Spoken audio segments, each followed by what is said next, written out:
حضرت ابو ہریرہ رضی اللہ تعالیٰ عنہ کہتے ہیں کہ رسول اللہ صلی اللہ علیہ وآلہ وسلم نے فرمایا، تم میں سے جب کوئی وضو کرتا ہے اور اچھی طرح وضو کرتا ہے پھر مسجد آتا ہے اور اس کے گھر سے نکلنے کا سبب صرف نماز ہی ہوتی ہے تو اس کے ہر قدم کے بدلے اللہ تعالیٰ اس کا ایک درجہ بلند کرتا اور گناہ مٹاتا ہے یہاں تک کہ وہ مسجد میں داخل ہو جائے۔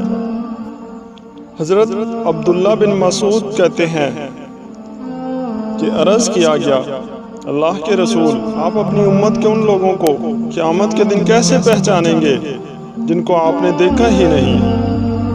آپ صلی اللہ علیہ وآلہ وسلم نے فرمایا، وضو کے اثر کی وجہ سے ان کی پیشانی، ہاتھ اور پاؤں سفید اور روشن ہوں گے۔ حضرت اسامہ بن شریک کہتے ہیں کہ میں اعرابیوں کو نبی کریم صلی اللہ علیہ وآلہ وسلم سے سوال کرتے دیکھا کہ کیا فلاں معاملے میں ہم پر گناہ ہے؟ کیا فلاں معاملے میں ہم پر گناہ ہے؟ تو آپ صلی اللہ علیہ وآلہ وسلم نے فرمایا، اللہ کے بندو، ان میں سے کسی میں بھی اللہ تعالیٰ نے گناہ نہیں رکھا سوائے اس کے کہ کوئی اپنے بھائی کی عزت سے کچھ بھی کھیلے، تو دراصل یہی گناہ ہے۔ انہوں نے کہا، اللہ کے رسول، اگر ہم دوا علاج نہ کریں تو اس میں بھی گناہ ہے؟ آپ صلی اللہ علیہ وآلہ وسلم نے فرمایا، اللہ کے بندو، دوا علاج کرو، اس لیے کہ اللہ تعالیٰ نے کوئی ایسا مرض نہیں بنایا جس کی شفا اس کے ساتھ نہ بنائی ہو سوائے بڑھاپے کے۔